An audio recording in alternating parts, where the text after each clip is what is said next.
The good news doesn't stop merely with Israel's strong military. It continues with Israel's strong economy.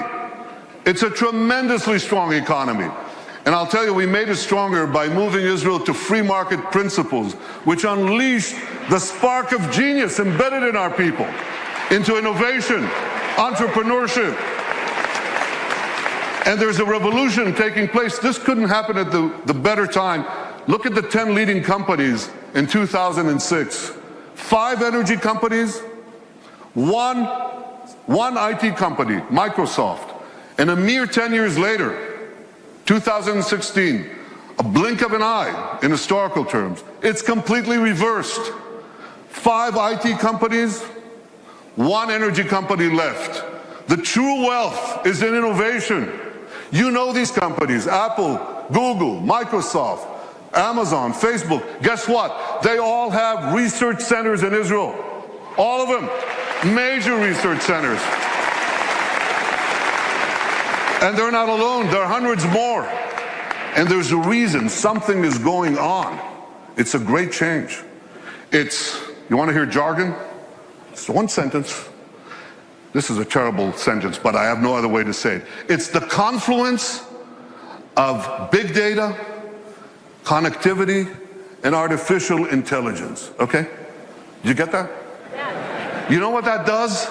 It revolutionizes old industries and it creates entirely new industries.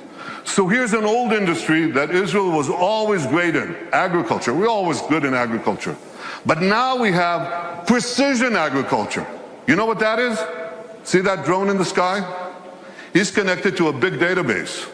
And there are sensors in the field. And in the field, there's drip irrigation and drip fertilization. And now we can target, with this technology, the water that we give, the fertilizer that we give, down to the individual plant that needs it. That's precision agriculture. That's Israel.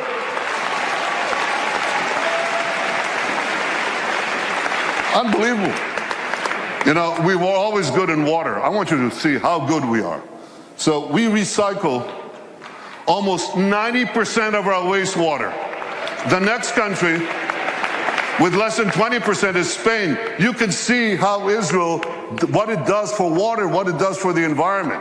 So when you take these two things, agriculture and water, and the other technologies that we apply in both, we can change the world. We are. We are. I just heard about an African woman in Africa has to walk 8 hours a day to give water to her children. 4 hours one way to a well, 4 hours back. And a young Israeli company brought in this technology that improves on Moses. Remember Moses? He brought water from a rock. They bring water from thin air. They bring water to Africa, to millions of people in Africa. Israeli technology. And I was just recently in India. That's my friend, Prime Minister Narendra Modi. Great friend. I'm showing him cherry tomatoes. This is in Gujarat, India. This is Israeli technology. And what I heard there was fantastic. Farmers came from the region. There's an experimental farm there and a place where Israel gives technology know-how to Indian farmers. 65% of India's population are farmers. And one farmer after the other gets up and says, because of Israeli technology, I've increased my crop yields and my income 3 times, 4 times, 5 times. Israel is changing the world in India, in Asia, in Africa, in Latin America, everywhere. These are the old industries. Now there are new industries. Israel is literally, how can I say this? Israel is literally driving the world. I'm talking about autonomous vehicles. Israel is a world leader in autonomous vehicles. 500 tech companies that sprang out almost instantaneously. And one of them, Mobileye, up there on the left, was just sold to Intel for the paltry sum of $15 billion. But the interesting thing is that Intel said to them, Here are the keys to our 30 worldwide autonomous vehicle businesses. You run it. Israeli technology is driving the world. And one last industry, there are many more, but one more that you're all familiar with. You have bank accounts? You should. Okay. Well, you don't want anyone hacking into them, right?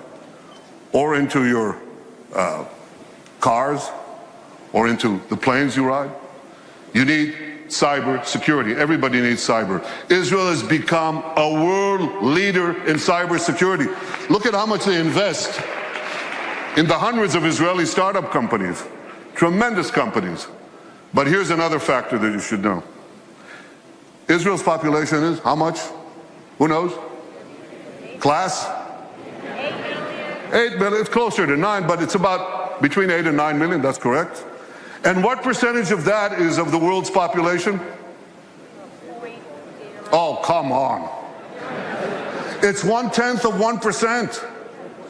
So what percentage do we get of the world global investment in cybersecurity, in private investment in cybersecurity? We're 1/10 of 1% of the world's population, and we get a whopping 20% of global private investment in cyber. We're punching 200 times above our weight. Not 2 times, not 10 times, not 100 times, 200 times above our weight. That's one heck of a punch. Very strong. Now here's how the dots connect. Because we have this tremendous capacity for security and intelligence, and because we have this tremendous capacity for civilian technology, for making the lives of people richer, safer, more productive, many countries are coming to Israel because they want to share with us these benefits. And that creates the third great change, which is a flourishing of Israel's diplomatic relations around the world. You know, when I joined the Foreign Service 105 years ago, as the DCM to this city, Washington, the number 2 in our embassy, I think we had about 80 or 90 countries with whom we had diplomatic relations.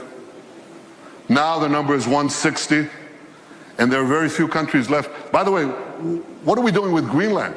We got to do something with Greenland. Where's my advance team? Go to Greenland. They must have some satellite needs or something that we could do there. But we are coloring the world blue. I've been to Africa 3 times in 18 months. I've been to South America, Latin America. Can you imagine? In the 70 years of history of Israel, a prime minister of Israel never went south of Texas. I mean, I love Texas, but yeah, I do. But we went to Argentina. We went to Argentina, to Colombia, to Mexico, and they say, come back, we want more. That is changing. All these countries are coming to us. India, China, Mongolia, Kazakhstan, all of them. Azerbaijan, Muslim countries. First time I visited Australia, tremendous. Far away though. So we're coloring the world blue. And you know what? The numbers, you remember people talked about Israel's isolation? You remember that? Israel's isolation?